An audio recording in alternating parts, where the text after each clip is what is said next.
How's it going, everyone? My name is Mr. Monk. So today we are going to be covering Unit 1. We're going to be looking at research methods, specifically taking a look at the different types of research methods: descriptive, correlational, experimental.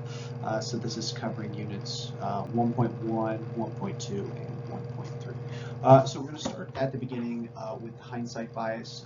We are taking a look at why is it that we need to do research in the first place? What is the purpose? Like, well, why is it so important that human beings use scientific research to study psychology? And one of the major factors is the hindsight bias. It is this idea that when we believe something to be true, we oftentimes will make a initial prediction on that thing. We'll say, okay, well, my team's the best, and what, this year we're going to win the championship. We're going to go all the way. And what ends up happening is, as time goes on, sometimes we're right about those things, and sometimes we're wrong about those things. So let's just pretend that this time we're right. All right, this year my team's going to win the championship. And lo and behold, your team gets lucky, they win the championship. Now, when I first made that statement, I had a lot of ifs, and I think, and I believe, and so my original prediction about something wasn't very strong. Maybe a healthy 75%. Like, we've got a good team this year. But what often ends up happening is, once our initial beliefs are confirmed, our belief about that original prediction, which was like 75%, now shoots up to 100%. We're just like, oh, I knew it all along. Look at me, I'm so smart. And so this is the hindsight bias. The I told you so. I knew it all along. It's also been known as creeping determinism, where we make our original prediction on something, later proven correct, and then our original assumption of that prediction increases. And so what ends up happening in life is we have selective memory on lots of things like this, where the times where we were correct about things, the times where we made our original prediction, later were proven correct, we're more likely to remember that kind of stuff. And we're less likely to remember the times when we were wrong about something. And so what ends up happening is that it builds and builds and builds. And, you have more instances of being correct. And so when you go back and you think, okay, well, what do I think about this thing? Or how do I feel about human beings? You'll oftentimes think to yourself, well, I know people. Like, I know this person. Like, I know what's going on. And that's the problem, is that everyone thinks that they know what's going on. But in reality, we really don't know anything. And so we need scientific research in psychology in order to kind of hold off on people who think they know everything, which is basically everybody. And in the end, we really don't. Okay. So what we're going to do is we're going to break this down into 3 parts: experimental, correlational, and descriptive. 3 different ways that you can really pursue researches and fall into these three categories. So let's start with experimental. So when we're looking at experimental research, as it says, it's simply looking for cause and effect. We are looking to oftentimes manipulate one or more factors. These are called variables, specifically the independent variable, which we'll talk about this in a minute. We oftentimes are trying to eliminate certain conditions that might negatively influence. We're trying to get rid of the outside world and really just focus in on this one thing. And so looking for, how does this thing influence this other thing? And so when you think of people like in lab coats and like manipulating and changing variables, this is what we're thinking of. So when we are creating an experimental research method, we need to kind of break this down into several different parts, and we need to start at the beginning. And the beginning of anything like this is with a hypothesis. So with a hypothesis, all we are doing is we are creating oftentimes an if-then statement, but we're really looking to make something testable, verifiable, and refutable. We want something, we want a statement, we want an idea, we want a question that we can go and explore, we can dig into, we can try to figure out really what is going on. So once we have our hypothesis, we need to break that hypothesis down. We need to look at the different variables that we are looking for. And the first of these variables is the independent variable. When we're looking at the independent variable, this is the variable that is going to be manipulated or changed. It is going to be the thing that we kind of get in, move around. You know, oh, well, in this instance, it doesn't work, so let's try it this way. If we're this is the thing that is malleable. Now, the thing that doesn't change is going to be the dependent variable. The dependent variable is going to be the thing that we are measuring. It is the thing that we are, this is the then part of it. If is the independent aspect, the thing that we change. If this thing happens, then the dependent is the thing that we are going to measure. So, independent thing happens, what is the outcome? That's what we want to measure. Now, the last of these variables that we want to look into is the confounding variable. And the confounding variable is simply anything that somehow negatively impacts our study. Oftentimes, it is what we are actively trying to stay away from, actively trying to protect our study from, but this could be anything. A patient getting a cold, while they are doing our experiment, which throws off them taking the tests that we want them to take. It could be a room that is too hot and makes the patients or the people that are doing our experiment uncomfortable. So it can really be anything, but we need to be on our toes and making sure that we are standing out and kind of controlling these confounding variables. So this is just a quick practice of confounding variables. Excuse me, not confounding, but dependent and independent variables. You can pause this and give these a try.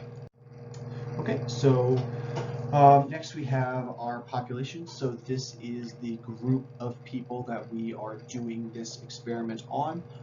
So this is the, this says the population. We're looking at a group of people that we are doing. All people in Houston, all people in the United States, whatever school you are from, that is your population.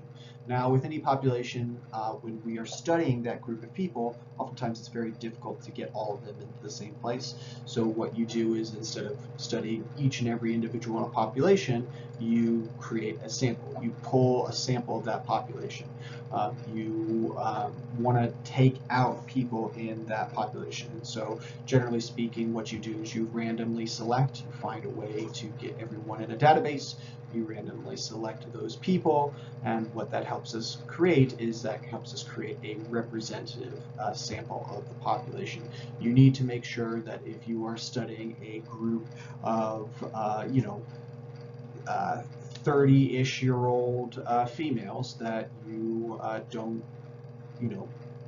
or people between the ages of 30 and 40 that are females, that you don't get everyone that's 31 years of age and doesn't hit all of those other areas, or and doesn't include all of those other ages. So you want to get a good representative sample of your population.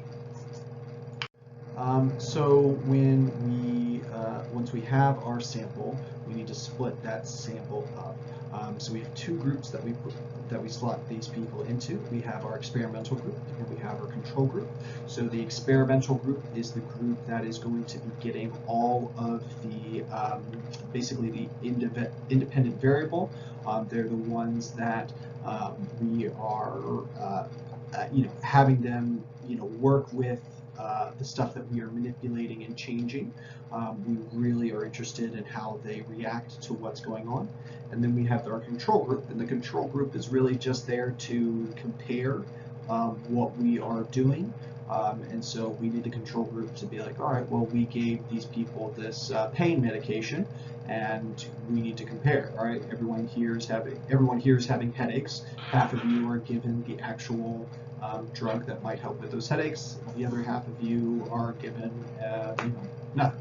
Pat on the back. And so we want to see how that we want to make sure that the people that are getting the actual drug are actually being influenced by the drug, and we can't do that without the control.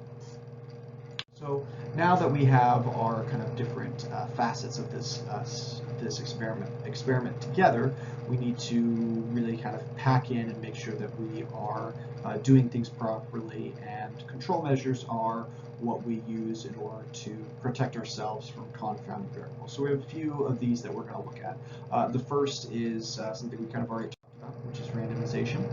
Randomization is specific when we are selecting both your sample group from the population. You want to randomly select your sample because that helps us make sure that it is representative. And then at the same time, we want to randomly select our two different groups, our experimental versus our control group, because we don't want to have a situation where we're testing how candy influences test taking, and we don't want any favoritism to happen, like, oh, I know that person and I want to make sure they're in the experimental group so they get the good candy. So we want to make sure that everything is randomized so that it doesn't matter who got what. Like it's completely random. So once that's finished, we have both a single and a double-blind study. Single blind study simply means that the participants, the people that are in the experiment, they don't know what group they are in. Kind of going back to the previous example, if I know that in the study we're trying to test how candy influences my test-taking abilities, and then I get into the group that doesn't get the candy, well, I'm going to be a little bit upset. So we want to somehow hide that from the patient. So we don't want them to know. We can use that. We can, use some deceit in the beginning when we're explaining the experiment, but simply put, single blind, the person that is the participant doesn't know what group they're in. And then the double-blind study means that neither the participant nor the experimenter knows what group they are in. And once again, this is just to keep from any bias, keep people from, laughing at, oh, you don't get candy, or you're not really a part of this experiment, ha ha ha. And so, as silly as that sounds, that's the basis of it, is that we want to keep, we want things to be as realistic as possible, and we want to try to pull away as much of the idea that, oh, you are an experiment, and this is one of the ways of doing that thing. So lastly, one of the things that we need to talk about is the placebo. So the placebo is how we get away with our two different types of group, our experimental and our control group. People who come into an experiment and find out, oh, well, you're the control group, you're not going to get anything, generally aren't super excited about that, generally don't want to be a part of it anymore. And so what we find is the placebo helps us make the people who are in the control group still believe that they are a part of what is going on. And so if we're talking about, a drug test, earlier we were talking about types of medication that helps with headaches, the placebo, or the people that are in the control group get the placebo. The placebo would be a sugar pill or a flour pill, something that doesn't have any of the actual medication in it. And so they would take that and feel like they were a part of it. Now, funny enough, what often can happen is what is known as the placebo effect, and this is where the people who take the placebo actually believe that they've been influenced just like they got the drug, and people get better. There have been lots of cases where entire studies have gone awry because the people who took the placebo believe that they actually got better, and it works. Our brain is very powerful, and if your brain decides that you're good and that this drug is actually helping you, it's going to do that thing. And so, like I said, a lot of studies have been wrecked by the placebo effect. because our brain kind of believes it's getting the drug it needs and works itself out. So that is the placebo effect. So last kind of aspect of experimental research is operational definition. An operational definition is simply an empirical measure of a vague term. And so when you're looking at operational definitions, what we are trying to do is we are trying to be as specific as possible when we are looking at our research, when we're creating our hypotheses, when we are looking at our variables. We want people to be able to come in behind us and do the same research that we are doing. And so we want to make sure that everything that we do is measurable. So in this next slide, we have some examples of this. And so I'll do the first two with you, and then if you need some more practice, you can do the other one. So the experimenter wants to determine how recreational drugs affect a person's sense of humor. So how can we operationally define sense of humor? Sense of humor is very broad, like it could mean a lot of things. So we need to find a way in order to measure this to really break down what we're looking at. So the sense of humor could be how many times a person laughs in a span of 5 minutes, or how loud or how long a person laughs, or how good they are at making jokes. Any of those things could be operationally defined and also help us understand their sense of humor. I must find a way to study more efficiently. You can look at lots of different ways of studying more efficiently, specifically like how many hours, and how many hours does that how many hours versus your grade, or specifically what tasks are you doing while you are studying? How often do you get up and get distracted in a certain period of time? So that would be, like I said, there's no 100% correct answer, and more specifically, there's no one way to answer these. So next, we're going to dive into correlational research. So correlational research is simply taking a look at naturally occurring relationships. So what we are trying to do is we are trying to see, okay, we have two things that have happened, and it looks like these two things are correlated, and so we want to know what that relationship is. So the real purpose of this is to just try to, once again, better understand and assess or to see how well one thing predicts another thing. So kind of a classic example, classic story of this is the ice cream and murder rates. So you have this story where in the early 90s, these statisticians were crunching these numbers together, and what they were starting to find was this really troubling trend where you had, and excuse me, I want to draw this on here, where you had these, here's your bar graph, oh, that's beautiful, okay, so you had these like statistical graphs that would look like this, and so the red was ice cream, just make this easy, red was ice cream, and we'll do, I probably should have done red for the murder rates, but we'll do blue, that's fine. And then you had this, something that looked like this, where it was almost exactly the same. And the blue was talking about murder rates. This was happening in multiple cities. And so the question is, okay, so what's the relationship? I mean, they are basically doing the exact same thing. And what we see and what we realize about research is that just because two things are correlated does not mean one thing causes another. And so this is a big note on the AP exam. They always put this up there, is the fact that correlation does not imply causation. Just because two things look similar does not mean that one causes another. People are not running around in ice cream trucks and murdering people. It's the summer. It's hot. And so murder rates go up during the summer because people are more likely to get hot flashes of anger and do something stupid during the summer.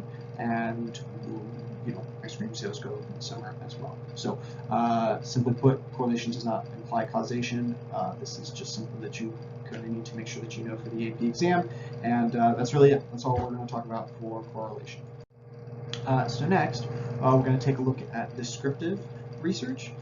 So descriptive research is simply to observe and report behavior. We are just taking a look at what is going on. And so very similar to correlational research, this is a very laissez-faire, hands-off type of work.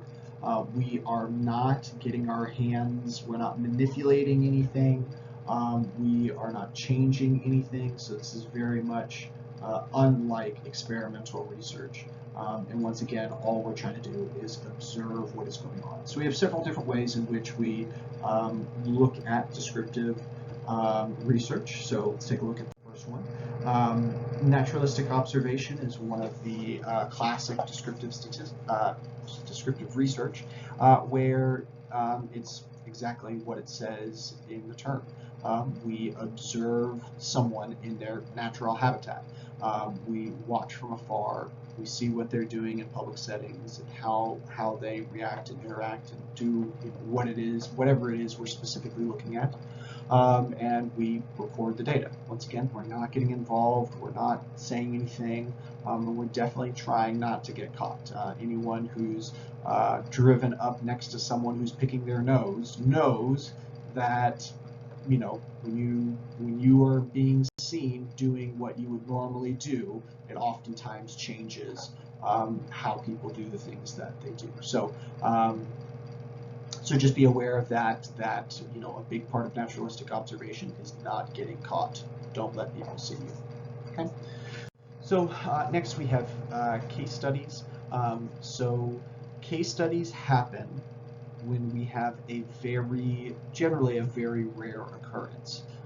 Most often these case studies are long-term. They are often very intensive, and it's really like a deep dive into one specific thing. And the reason why it's a deep dive in one specific thing is, generally speaking, it's something that's not very normal. So the picture in front of you is of a gentleman by the name of Phineas Gage. And Phineas Gage was very heavily studied, and he's kind of a famous psychological patient because if you can see this large rod that he's holding in his hand, this was shot through his face. Basically, he was a railroad worker. He was tamping dynamite. The dynamite exploded, and this incredibly large rod shot through his face. And you can see that his eye, basically the optic nerve that goes to the back of the brain, got severed, and he survived.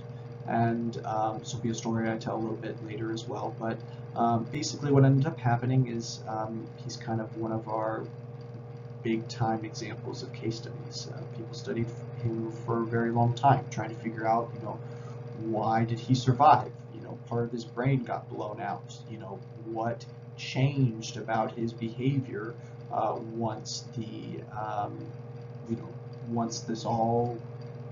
healed and got back on his feet.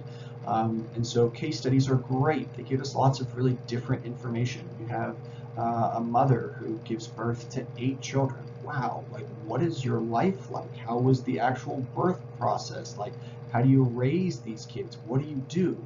And while this information is interesting and very unique, one of the issues with case studies is that it's not always usable. It is not always relevant to the people that are around. It's cool, but generally speaking, there's not a lot of people who need to know how to raise 8 children at one time. Okay, so lastly, we have surveys, and simply put, surveys, you get these all the time in emails, you get them in letterboxes, and they are great at one thing: getting information out fast and cheap, getting info out to a lot of different people. It really does just take a little bit of front work to put together a survey and then a click of the button to send it out to 1,000 people. So surveys are great at getting information out to a lot of different people. Ask how people, feel about the weather, or how they are feeling in that day, or whatever it is that you are trying to study. You can get this information out to a lot of people, but you have some issues with surveys. One, people aren't always honest on their surveys.